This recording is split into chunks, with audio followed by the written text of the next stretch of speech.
오늘 여러분 본문 말씀 너무 잘 하시는 말씀이죠. 저 어렸을 때부터 우리 주일학교 선생님으로부터 아주 매년 꼭 한 번씩 듣는 그 말씀이 이 삭개오의 비유의 말씀이었습니다. 근데 저는 오늘 삭개오를 바라보면서 특별히 호스피스 사역자로서 좀 이렇게 마음에 와닿는 몇 가지 귀한 말씀들이 있습니다. 그래서 그 말씀을 가지고 함께 오늘 하나님 앞에 나아갔으면 하는 바람이 있었습니다. 특별히 오늘 이제 잘 아시겠지만 사순절 기간이죠. 오늘 사순절 기간에 호스피스 성교 헌신 예배로 말씀을 전할 기회를 주신 우리 박희정 담임 목사님과 또 우리 성도 여러분들께 또 호스피스 우리 회원 여러분께 깊이 감사를 드리며 하나님께 영광 돌리는 시간 되기를 소원합니다.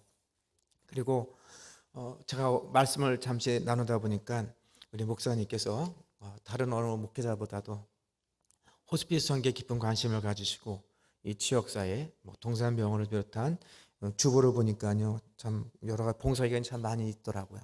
그러한 지역사회를 섬기는 그런 아름다운 또 사역으로서 우리 호스피스 같이 섬겨주시는 것에 대해서 또 한국 호스피스 협회 회원을 대표해서 호스피스 사역자로서 다시 한번 감사의 말씀을 드립니다.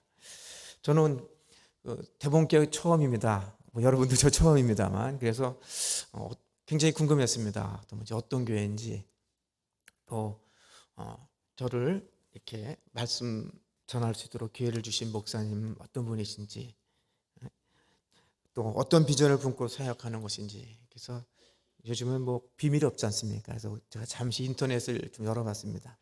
열어봤는데 참 마음에 와닿는 대개 교회들이 다 나름대로 비전이 있고 또 사역의 방향이 있습니다만은 특별히 올해가 대본교회 창립 70주년이 된다고 그러더라고요. 맞습니까? 네, 담임 목사님이 70주년을 맞으면서 새해 인사를 올린 글을 보고 참 마음에 감동을 받았습니다. 70주년을 맞이하는 아주 뜻깊은 해인데 제가 잠깐 다 아시겠습니다만 제 자신에게 다시 한번 나도 이렇게 되고 싶다 하는 마음으로 한번 읽고 싶었는데요. 이 땅에 복음의 씨앗을 뿌린 지 가끔지 70년을 맞이하면서 성숙한 모습으로 새로운 도약의 발판을 삼아야 합니다. 신앙의 선진들이 이룬 지난 70년을 감사함으로 회상하고 추억하면서 앞으로 도약할 30년을 향하여 나가야 하겠습니다. 지금까지 지나온 세월을 하나님께 감사하면서 더 크고 귀하게 사용하실 하나님의 은혜를 기도하면서 새롭게 도약의 발판을 띄워오시기를 바랍니다. 2019년 새 아침 여러분을 진심으로 사랑하는 담임 목사 박희정 목사. 이 글을 읽으면서 저 많은 좀 은혜를 받았습니다. 호스피스 사역 나름대로 저도 올해 25년 넘어 30년을 갑니다만은 이 사역을 시작할 때 단순히 그냥 어떠한 막연한 기대를 가지고 한 게 아니라 앞으로 이 호스피스 사역이 한국교회에 아주 중요한 그리고 한국교회뿐만 아니라 우리 자신에 있어서도 아주 중요한 선교의 툴이 되겠구나 하는 그런 생각을 가지고 하루하루 이렇게 지내오다 보니까 어느덧 30년 세월이 다가가는 것 같은데 교회의 비전과 또 핵심 가치 10대 실천 항목도 이렇게 소개하는 것을 보면서 하나님께서 정말 대본교회 성도 여러분들 지역사회 민족복음화 또 세계 선교화 지역으로 쓰이시는 하나님의 축복이 함께 하실 줄을 믿습니다. 네, 세상과 교회에서 상처 입은 영혼들을 예수님의 마음으로 돌보고 일으키는 그 사람을 살리는 사랑의 공동체, 하나님의 사랑을 세상의 사람들에게 비추어 예수로 빛나는 사람들의 대본 공동체를 만들어가기 위해서 애쓰시는 우리 목사님을 보면서 또 거기에 함께 마음을 모아 함께 또 공동체의 일원으로서 출석하시는 교회 성도님들 보면서 참으로 행복하겠구나 하는 생각을 가져봤습니다. 참으로 좋은 교회 목사님을 만났구나. 나 오늘 좋은 교회 가서 설교해줘서 참 감사합니다. 왜냐하면 제가 추구하고 우리 호스피스 선교가 추구하는 가치를 함께 나눌 수 있는 동역교회를 만난다는 것, 그런 생각을 같이 하는 사람들과 있다는 것은 행복한 시간이 되기 때문인 줄로 저는 그렇게 생각합니다. 저는 우리 봉사자끼리 만날 때 자기소개할 때 쓰는 인사법이 있습니다. 그것은 뭐냐면 가장 아름다운 만남을 위하라는 인사를 합니다. 먼저 자기소개할 때 나 어느 교회 누구요 이렇게 하는 게 아니라 가장 아름다운 만남을 하여 그리고 자기소개를 하도록 인사법을 저희들은 그렇게 가르치고 있습니다. 왜냐하면 우리들의 만남은 축복의 만남이고 소중한 만남이고, 더군다나 호스피스를 통해서 만나는 이 우리들의 만남은 세상 사람들과는, 또 여타 내 지인들과의 만남은 또 다른 하나님의 뜻이 숨어 있기 때문입니다. 특별히 여러분 호스피스하고 호스테스는 이제 구별하시지 아시죠? 네, 초창기는 호스테스인지 호스피스인지 구별 못하던 시절이 있었습니다. 제 작은 딸이 이번에 결혼을 하는데 30입니다. 근데 그놈이 초등학교 3학년 때 학교에서 돌아오면서 저한테 아빠 왜? 그랬더니 우리 선생님 되게 무식해 그래요. 그래서 왜 무식한데? 그랬더니 니네 아빠 뭐 하냐? 그래서 우리 아빠 호스피스 목사입니다 그랬대요. 근데 선생님들이 일반인들이 생각할 때는 목사님 그러면 어느 교회 목사님 이렇게 나오면 참 이해가 빠른데, 호스피스라고 하니까 호스피스가 뭔데 하고 어린아이한테 물어봤답니다. 근데 이놈들은 아빠하고 5살 때부터 같이 등이 업혀서 환자들 곁에서 같이 지냈던 추억이 있거든요. 공부는 하지 않았지만 그 경험과 추억으로 호스피스가 무엇이라는 것을 대충은 알고 있다는 말이죠. 그래서 선생님이 그거 모른다고, 무식한 선생님이라고. 어쨌든 그런 시절이 있었습니다. 오늘 그래서 제가 여러분께 많은 분들을 만났습니다만은 특별히 제가 만나는 분들은 건강하신 분들보다는 병든 자들이 주고, 대부분 나 좀 안 아프게 해주고 나 좀 편하게 해주고, 그래서 암과 같은 질병으로 임종하시는 환자들의 마지막 임종길을 지켜보는 것 같은 사역입니다. 저희 병원을 개원해 놓고 지금 16년차 가는데 호스피스 완화 의료 전문 기관입니다. 근데 처음 개원을 해놓고 이제 재원 일수를 한번 저희들이 연말에 가서 통계를 해봤습니다. 우리 병원에 입원하셔서 얼마 동안 살다 가시는가. 근데 제가 그 수치를 맨 처음 믿지를 못했습니다. 그래서 우리가 좀 통계 숫자를 잘못 냈는가. 그래서 다른 병원 어떠냐고 한번 좀 물어봤습니다. 그랬더니 저희와 같은 동일한 기관들이 재원 일수가 우리하고 크게 어긋나지가 않더라고요. 여러분 우리 대본교가 15년 정도 호스피스를 이렇게 지금 섬기고 계신데, 대개 호스피스 환자라면 어느 정도 사실 것이라고 여러분 혹시 생각하고 계십니까?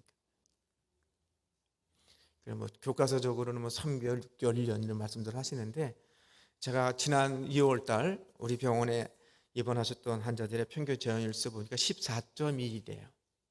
14.1.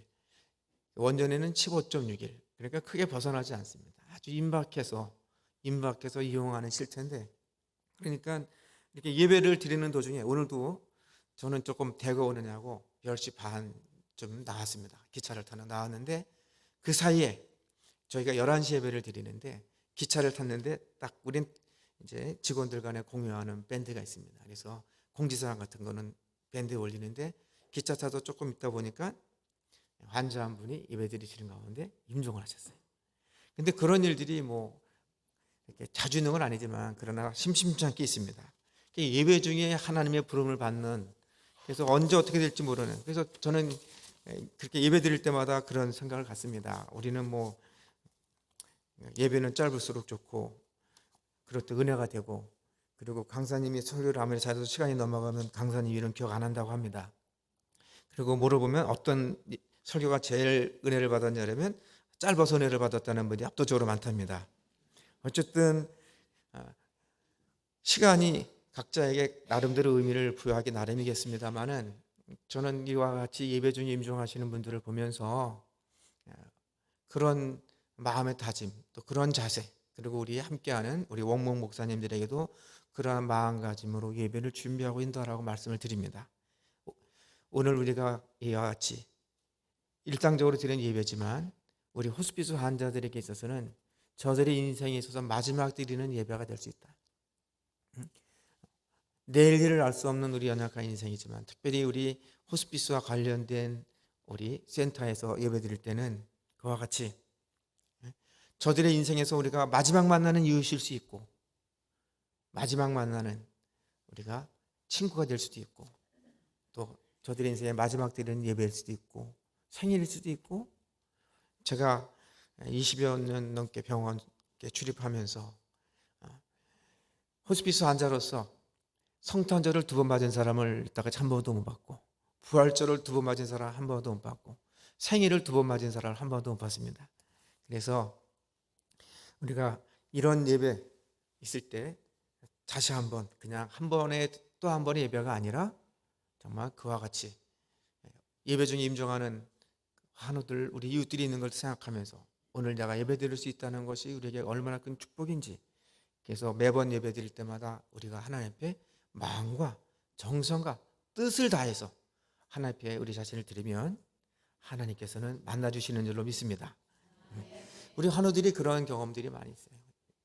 선포되는 말씀을 통해서 저희는 꼭 기독교 환자만 입원하는 것이 아니죠. 물론 기독교 병원이니까 그런 입원율이 높긴 합니다만 불신자도 있고 불신자도 있고 때로는 이단도 있고 믿기는 누구를 믿어 무신론자도 있고 천주교인도 있고, 어떤 이단들은 그런 분들이 있어요. 스피커를 갖다가 테이프로 붙여버려요. 그냥 듣기 싫다고 예배 시간에.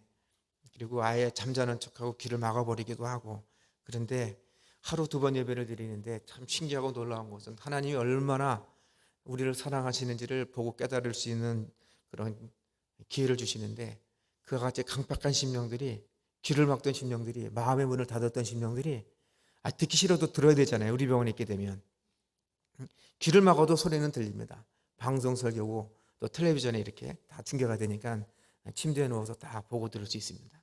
아무리 귀를 막아도 소리는 다 들어옵니다. 근데 그런 강팍한 심령들, 어두운 영혼들이 이 예배를 통해서 하나님을 만나고, 그리고 어렴풋이나마 하나님을 알아가고, 그리고 하나님이 어떤 분이구나, 어떻게 살아야 되는구나, 하나님의 사람으로 바뀌어가고, 그래서 마지막에는 하나님의 사람으로 부름받는 구원의 역사를 체험하는 것을 보게 됩니다. 호스피스 사람들이 힘들다고 하는데 이제 나름대로 생각하겠습니다만은 이런 희열이 있는 거예요. 전혀 하나님을 모르던 사람들이 하나님을 만나고 하나님이 누군가를 알아가고, 물론 우리처럼 학습 또 세례 여러 가지 초신자 교육, 제자 교육을 통해서 성경의 깊이는 모르지만 오늘 삭개오가 그와 같은 아브라함의 자손으로 구원을 받았던 것처럼 인생의 마지막에 하나님의 자녀로 부름받고 영원히 구원을 받는 천국을 가지고 소망하며 살아가는 이와 같은 아름다운 역사가 호스피스에 날마다 이어지고 있다는 것. 그래서 참 저는 이러한 호스피스가 저주받았다고 생각하고 좌절과 낭망의 인생이 희망과 꿈을 꾸고 살아가는 축복의 인생으로, 또 축복을 전하는 주인공으로 쓰임받는 놀라운 손길이 함께하는 것을 이렇게 체험하면서, 흔한 말로 사람은 누구를 만나느냐에 따라 운명이 결정된다고 하는 말처럼 이 평범한 이 말이 호스피스에서는 진리임을 다시 한번 깨닫게 됩니다. 그래서 제가 인사할 때 뭐라 그랬다 그러죠? 이 세상에서 우리 호스피스 환자와 우리과의 만남은 수많은 만남이 있었지만 내 인생에 있어서 처음이자 마지막 만남일 수도 있습니다만은 가장 아름다운 만남이 되었으면 좋겠다라는 마음의 소원을 가지고 한번 옆에 분하고 한번 인사 나누시겠습니까? 가장 아름다운 만남을 위하여. 여러분의 삶 속에 이와 같은 하나님의 축복이 임하시길 주의 이름으로 축원합니다. 접하군생이라는 말이 있습니다. 신라 시대의 선비 최초원이 말한 한자어지만 접하, 만날 접자, 변화 활자, 군생, 그럼 우리 인생들. 한자 그대로 말을 풀이한다면 모든 사람, 모든 인생은 사람을 만나면서 변화하면서 살아간다. 즉 우리 표현으로 쉽게 말하면 사람은 누구를 만나느냐에 따라서 운명이 결정된다는 말이죠. 유명한 철학자 아리스토텔레스는 사람은 사회적 동물이라고 말을 했지만, 우리 환우들이 그와 같은 이 세상에서의 많은 만남 속에서 호스피스를 통해서 내 이적과 살아왔던 그 어느 나날보다도 가장 아름다운 만남이 이루어지기를 사모하고, 그것이 하나님의 축복을 믿고 또 그러한 축복을 전달하는 하나님의 도구로 쓰임받는 놀라운 재생산의 역사의 현장인데, 환우들 중에는 그렇게 인생 잘못 풀려가지고 꼬여가지고 고생하시는 분이 적지 않더라고요. 60대 중반의 학원 원장님이신데 서예도 잘 쓰시고 인텔리입니다. 근데 이분이 너무 똑똑해서 그랬는지 모르지만 이혼을 했어요. 아들을 따로 살고 자기 따로 살고 아들은 엄마와 같이 사는데 이제 임종이 다가오니까 저희들이 어떻게든지 다시 가정을 회복시키고 싶어서 아내한테 연락하고 아들한테 연락하고 아들은 와서 아버님하고 인사도 나누고 그래서 부부 상종을 시키려고 했는데 마음의 준비가 안 되는 거예요. 왜? 이혼한 사람은 서로에 대한 원망과 갈등과 미움이 있어요. 내가 저 인간만 만나지 않았더라면 내 인생이 이렇게 꼬이지를 않았는데 내가 어쩌다 저런 인간 만나가지고 이런 병에 걸리고 말년이 이렇게 참 언해 해피하지 않은가. 또 한 전도사인데 그 어머님이 젊어서 아들 둘러놓고 이혼하고 혼자서 가서 사는데 아들 형제 둘이 고아로 자랐습니다. 근데 어머님이 암에 걸려가지고 병실 입원해서 수송을 해서 아들을 찾았는데 그 아들이 전도사예요. 마침 순복음교회. 나중에 임종해서 장례식을 집례하고 인사하는데 그 아들이 그래요. 내가 호스피스 병실에 한 달 있었던 기간만큼 내 평생에 32살짜리 아들이었는데 어머님하고 그렇게 오래 있었던 시간이 없었다는 거예요.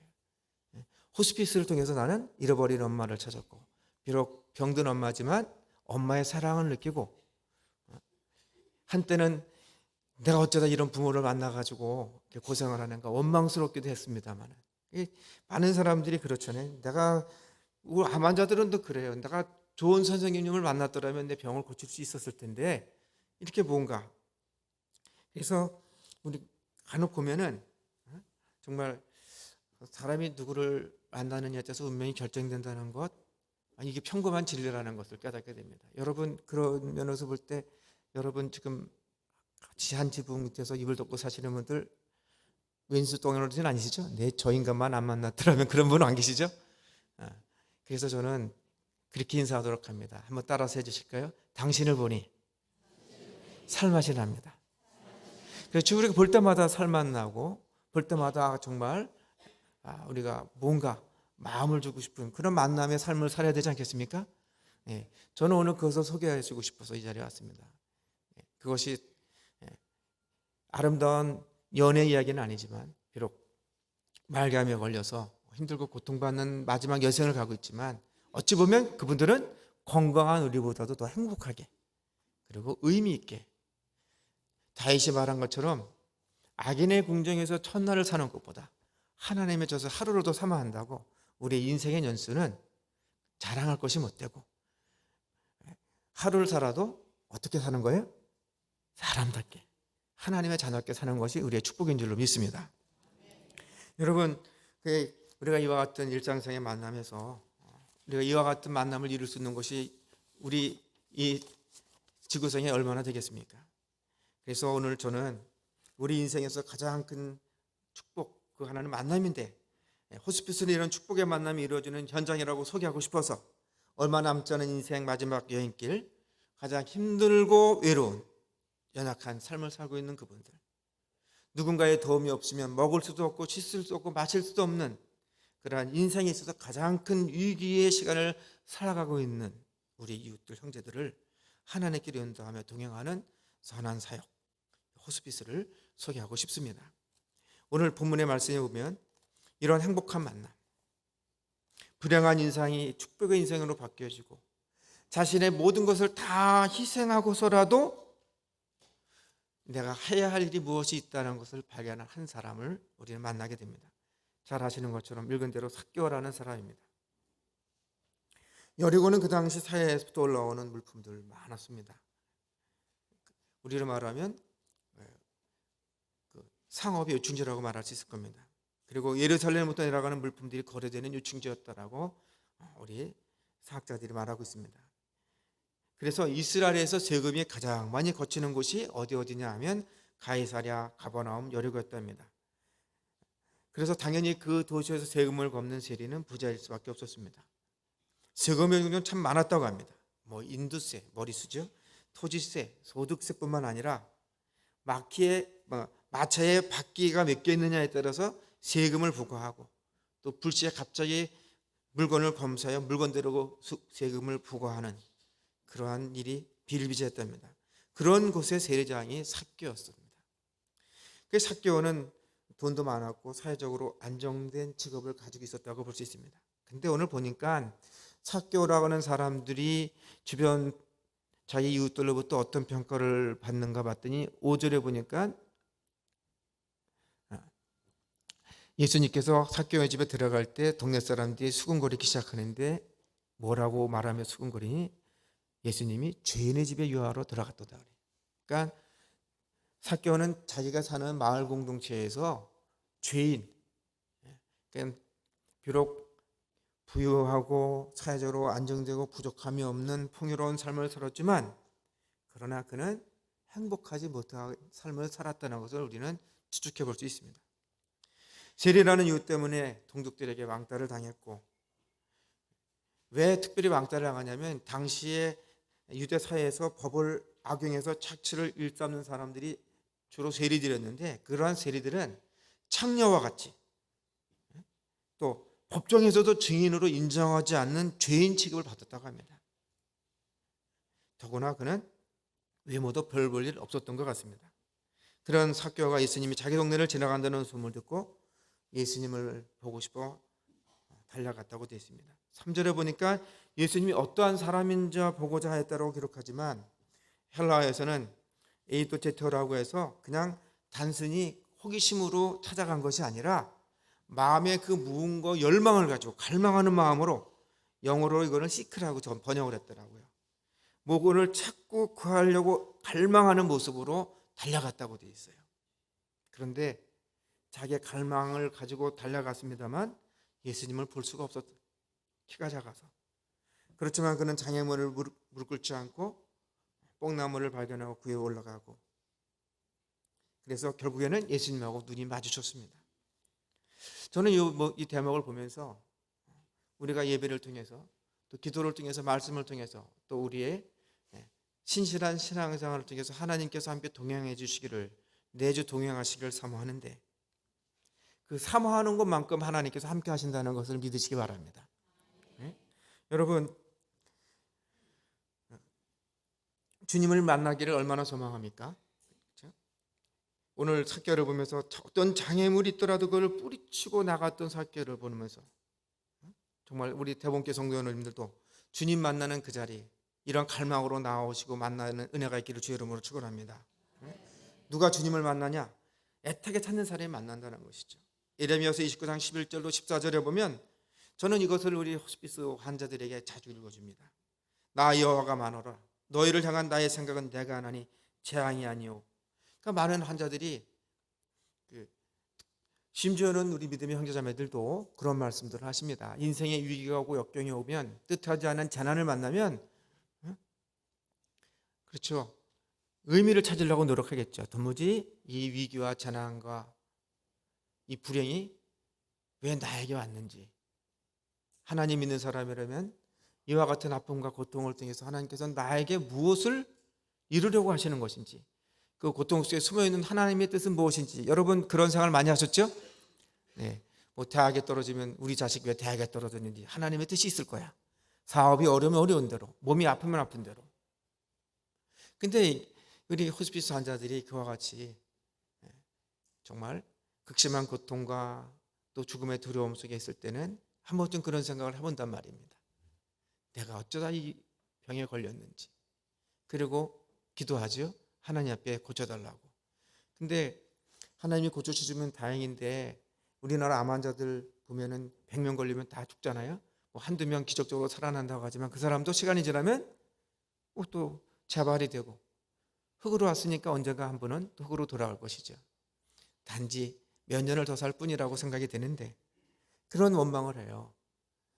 하나님은 내가 이렇게 고통 속에서 부르짖는데 내 기도를 들으시는 것이야, 안 들으시는 것이야?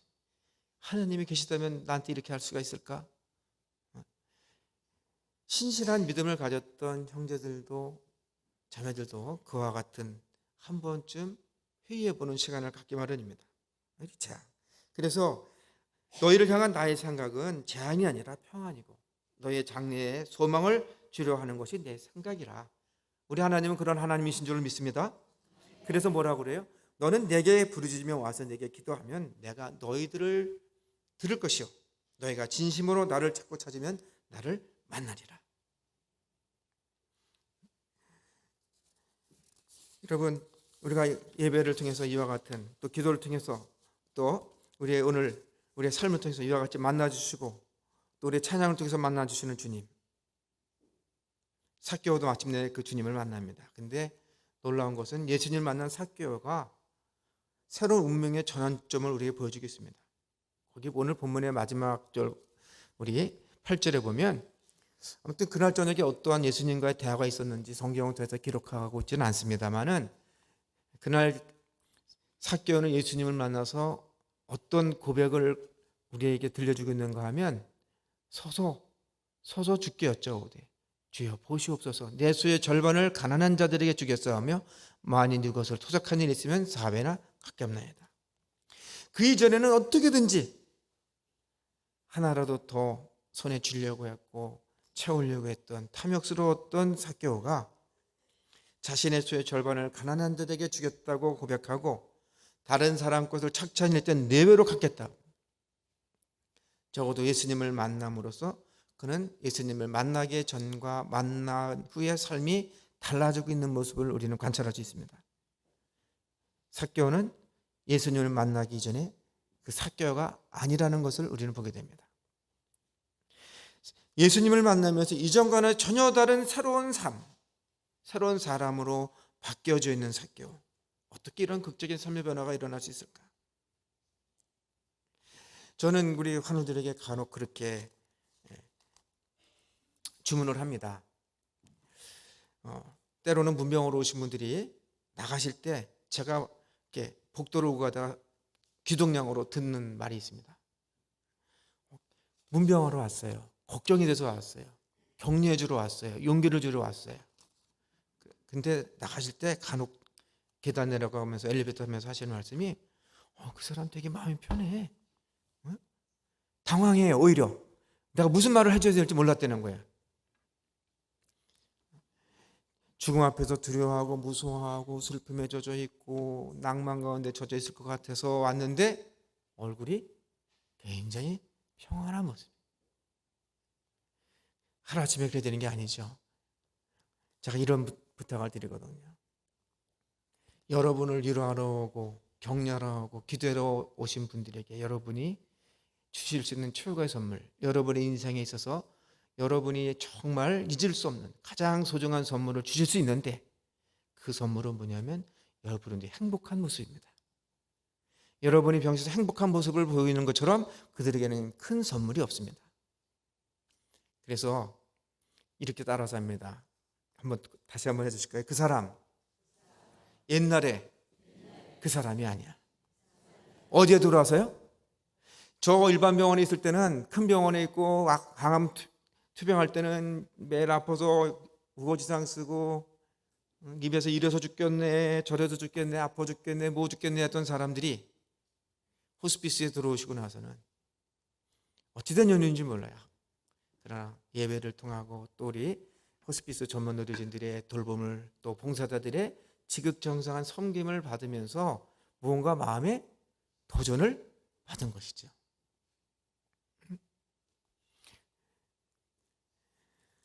오늘 우리 대본교회에 오신 우리 대본교회 우리 성도 여러분들은 정말 그냥 교회문만 10년 20년 이렇게 왔다 가는 출석교인이 아니라 이 교회문을 나서는 순간 들어올 때하고는 여러분의 얼굴의 모습이 달라진 행복한 주인공이 되시길 주의 이름으로 축원합니다. 누구를 만나요? 여기서 예수님을 만나요. 하나님을 만나요. 저는 이 대본교회가 이와 같이 복음의 복된 소식이 들려지고 그리고 하나님을 만나고, 그래서 우리의 상한 마음과 우리의 연약한 심령이 치유되어지고, 또 더 나아가서 여러분들이 그와 같은 치유, 상처 입은 심령에서 또 다른 상처 입은 사람을 치유시켜 줄 수 있는 상처 입은 치유자로서 쓰임 받기를 주의 이름으로 축원합니다. 이 교회를 통해서 세상에서 버림받은 영혼이라도 정말 내세울 것이 하나도 없는 허물뿐, 수치스러운 뿐, 야단 맞을 것만 없는 인생을 할지라도, 나만 알고 살던 이기적인 인간이라 할지라도, 나같이 못난 인간, 철이 안 든 인간이라 할지라도 복음의 복된 소식이 들려지고 깨달아지고 믿어지면 삭개와 같이 하나님의 사랑과 은혜로 저주의 인생이 축복의 인생으로 바뀌어지고 구원의 역사, 기적의 주인공이 되는 줄로 믿으시기 바랍니다. 오늘 마지막 절에 그렇잖아요. 인자의 온 것은 잃어버린 자를 찾아 구원하려 합니다. 오늘 구원이 이 집에 이르렀으니 이 사람도 아브라함의 자손이미로다. 저는 우리 호스피스 환자들이 그런 분들이 많이 있습니다. 상처받은 영혼들이 참 많고, 그리고 또 자기가 원하지는 않았지만 또 사랑하는 가족들에게, 친지들에게 이렇게 상처를 서로 주고받으면서 살았던 사람들이 적지 않습니다. 근데 이 호스피스를 통해서 그 예배의 그런 섬김, 그런 하나님과의 만남을 통해서 복음의 복된 소식이 들려지고 깨달아지면서 그분들이 비록 내일 기약할 수 없는 연약한 인생이지만 남은 인생 의미 있고 또 멋지게 인간의 존엄성을 지키며 품위 있는 인생으로 마감할 수 있도록. 그래서 대부분은 그래요. 아유, 나 같은 것은 빨리 죽어야지. 가족들에게 짐이 되고, 그렇다고 이제 내 병이 나을 것 같지는 않고 병원 깊어가고, 주변 사람들은 힘들고 힘들어하고, 김명삼년의 효자 없다고 자녀들도 뜸뜸해지고, 보고 싶은 사람은 많은데 그렇게 슬픈 나날을 보냈던 사람들이 이제 내가 뭔가 할 일이 있다는 거예요. 삭개오처럼. 여러분, 자살하는 사람들이 왜 자살한다고 그래요? 자기가 이 세상에서 자존감, 내가 뭔가 할 일이, 내가 해야 될 일이 있다고 생각하면 죽지 않을 겁니다. 뭐 저희 부모님 세대가 그랬습니다만 자녀들 7, 8씩 낳고 어떻게 뭐 호의호식하고 살겠습니까? 저희 아버님은 공직자셨으니까 가난한 공무원이었기 때문에 자식들 7 키우는데, 대학 보내는데 허리가 부러진 분이시지만 어쨌든 예전에는 다 힘들고 어렵게 이렇게 희생하면서 살았습니다.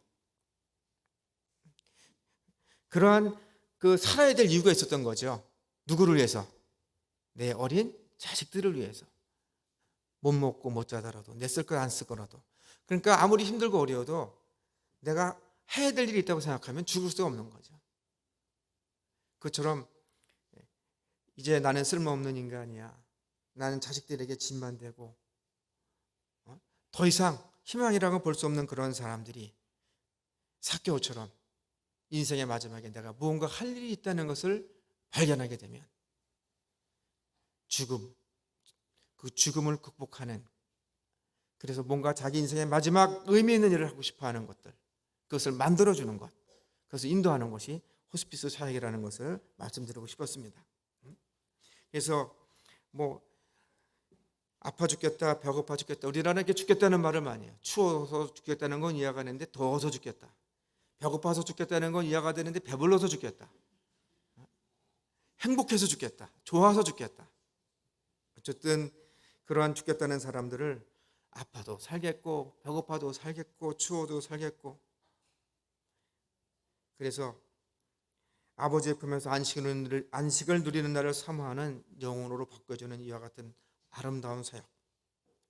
그래서 당신만 그런 게 아니라 당신을 통해서 당신의 사랑하는 가족들도 그와 같은 이 세상에서 가장 아름다운 꿈을 꾸고, 지금 잠시 육신적인 이별은 하지만 이후에 아픔도 없고 고통도 없고 슬픔도 없는 영원한 하나님 나라에서 다시 만날 날을 사모하면서 주어진 하루하루 정말 최선을 다하며 살아가도록 돕는 이 귀한 사역. 저는 삭개오가 예수님을 만나서 그와 같이 아주 축복의 주인공으로 바뀐 것을 보면서 우리 호스피스 환우들도 얼마든지 그와 같이 믿음의 조상으로 또 축복의 주인공으로 쓰임받을 수 있다는 격려를 드리곤 합니다. 그래서 오늘 이 자리, 이 시간이 저와 여러분 정말 아름다운 만남, 정말, 그리고 예수 그리스도를 만나서 이제껏 많은 예배를 드리고 또 하나님과 좋은 관계를 가졌지만 다시 한번 오늘 이 자리가 그와 같이 하나님이 여러분을 축복하시고 또 아름다운 만남, 축복의 만남이 되는 자리가 되기를 주의 이름으로 축원합니다.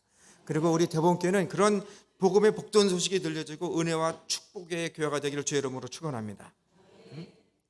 그래서 우리가 살면서 자신이 살아야 할 이유, 오늘 사교를 통해서 우리는 발견하게 됩니다. 인생의 목적을 회복한 모습을 보게 됩니다. 사교는 새로운 미션, 내 모든 것을 다 희생하고라도 내 기쁘고 소신 있게 할 수 있는 일, 내 목숨을 바쳐서라도 하고 싶은 일, 사람들에게 유익을 주는 그런 새로운 미션을 찾은 것.